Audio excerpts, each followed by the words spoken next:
தம்பி, நான் தான் வெற்றி அடைந்தேன். இதோ பழம் எனக்கு தான் கிடைத்தது. தாயே, என்ன இது? எனக்கு ஒன்றும் புரியவில்லை அப்பா. எங்களை சுற்றினால் உலகத்தை சுற்றுவதாக அர்த்தம் என்றான் கணபதி. அனைவரும் ஒப்புக்கொண்டனர். சுற்றி வந்து பழத்தை பெற்றுக்கொண்டான் கணபதி. பேஷ், நல்ல நாடகம். பெரியோர்களால் சேர்ந்து நடத்திய நாடகம் அல்லவா? மிகவும் அழகாக இருக்கிறது. மிக்க மகிழ்ச்சி. நான் வருகிறேன். முருகா, எங்கே போகிறாய்? எங்கோ போகிறேன். என்னை ஏன் தடுக்கிறீர்கள்? அம்மட்டும் சிறு பல விஷயத்திலேயே உங்கள் குணத்தை காட்டியதற்கு நன்றி. நான் வருகிறேன். குமரா, நில். பதட்டத்தில் தவறான முடிவுக்கு போகாதே. தாய் சொல்லை கேள். கேட்க மாட்டேன். தலைப்பிள்ளைதான் செல்லப்பிள்ளை. இளைய பிள்ளை எடுப்பார் கைப்பிள்ளை என்று காண்பித்த உங்களுடன் ஒரு கணமும் இருக்க மாட்டேன்.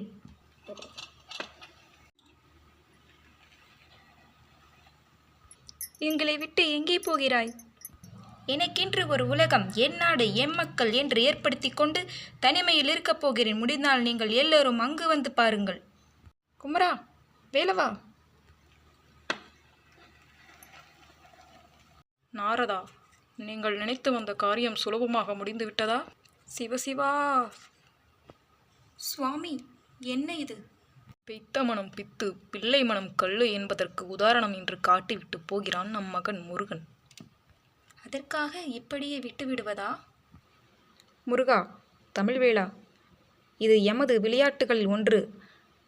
வினையாக்கிக் கொள்ளாதே. நில். குமரா, நீ கேட்கப்படும் அளவிற்கு தவறு ஒன்றும் நடந்திடவில்லை. சினத்தை தவிர். தனியாகச் செல்லாதே சண்முகா. என் சொல்லை கேள் முருகா.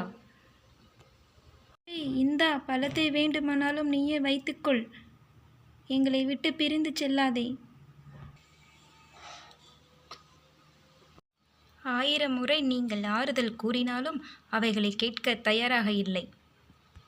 முருகா, நீ இக்கணம் இன்று ஒரு நாடகம் நடத்த வேண்டுமென்றால் தடுக்க யாரால முடியும்? ஆனால் ஒன்று மட்டும் சொல்லுகிறேன். அன்னையும் பிதாவும் முன்னறி தெய்வம் என்று என்னை எழுத தூண்டிய உன்னை மறுபடியும் சந்தித்தால் அம்மை அப்புடன் நான் சந்திப்பேன். இது உறுதி. நான் வருகிறேன். முருகா, குமரா, என்ன இது?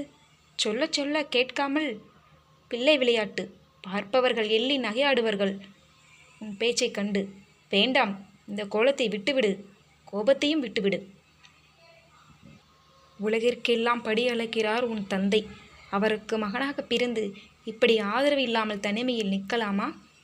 அதை காண என் மனம் சகிக்குமா? என்னுடன் திரும்பு.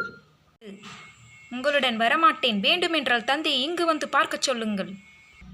வேலவா, உன் தந்தைக்கு இது எல்லாம் ஒரு விளையாட்டு. திருவிளையாடல்களில் இதுவும் ஒன்று. இந்த சாதாரண விஷயத்திற்கே நீ இப்படி ஆத்திரப்படுகிறாயே. சதா சர்வகாலமும் அவரையே பூஜிக்கும் பக்தர்களை ஒவ்வொரு சமயமும் எப்படி சோதிக்கிறார் என்று உனக்கு தெரியுமா? நான் எதையும் தெரிந்து கொள்ள விரும்பவில்லை. என்னை விட்டுவிடுங்கள். அப்படி வெறுத்து பேசாதே. அவரோட வினோத கூத்துகளை தெளிவாக சொல்லுகிறேன்.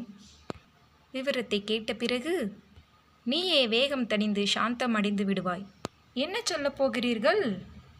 உன் அப்பாவை பற்றி சொல்லிக்கொண்டே இருக்கலாம்.